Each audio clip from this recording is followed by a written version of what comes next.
নমস্কার, বাঙালি রান্নাঘরে আপনাদের সবাইকে স্বাগত। আজ আমার রেসিপি চিকেনের আমি নামটা আপনাদের কাছে বলছি না, আপনারা নিজেরা ঠিক করবেন। এটা অনেক দিনের রেসিপি আর খেতেও খুব অসাধারণ হয় রান্নাটা। এখন আমি এখানে দিলাম সর্ষের তেল। তেলটা গরম হলে আমি এখানে দেব 3টে তেজপাতা। তেল গরম যখন হয়ে যাবে তখন আমাকে এখানে এর মধ্যে দিতে হবে প্রায় 2 চামচ মতো আমি চিনি দিলাম, এটা কালারটা খুব সুন্দর আনার জন্য।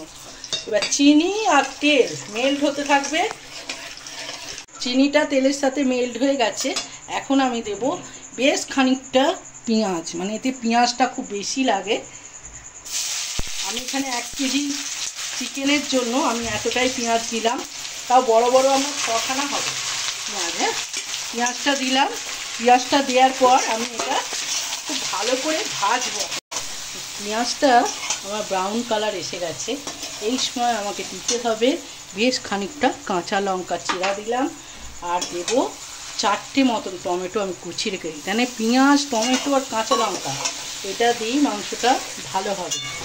আপনারা কিন্তু নাম দেবেন, আর কি নাম দিলেন কমেন্ট বক্সে অতি অবশ্যই জানাবেন। এটা অনেক পুরোনো দিনের রান্না, আমি আগেও খেয়েছি, এখন আপনাদের কাছে আমি শেয়ার করলাম। টমেটো, পেঁয়াজ আর কাঁচা লঙ্কা বেশ খানিকটা ভাজা হয়ে গেছে। এখন এখানে দিতে হবে বেশ খানিকটা রসুন, মানে ভালো রকম রসুনটা একটু বেশি হবে, আর আদা আমি বেটে রেখেছিলাম। এখন এখানে এর মধ্যে আমি দিয়ে দিলাম। দেওয়ার পর এখানে আমি যে চিকেনটা আমি সেদ্ধ করে রেখেছি, 1 কেজি চিকেন নিয়েছিলাম, এই স্টুটা এখন এর মধ্যে ব্যবহার করব। এখানে কোনো জল দেব না, জলটা আমি এখন ব্যবহার করব। আস্তে আস্তে মশলাটা স্টু দিয়ে কষাতে থাকবো।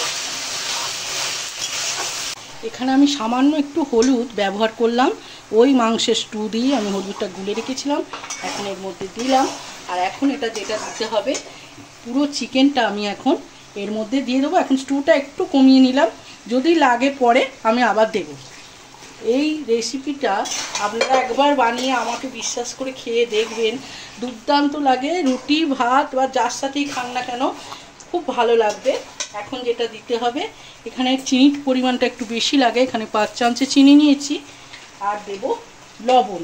আপনারা ভাবতে পারেন এতটা চিনি দিয়ে কী রান্না, কিন্তু একবার একটু বানিয়ে খেয়ে দেখবেন, তারপরে আপনাকে জানাবেন কমেন্ট বক্সে কেমন লাগলো খেতে।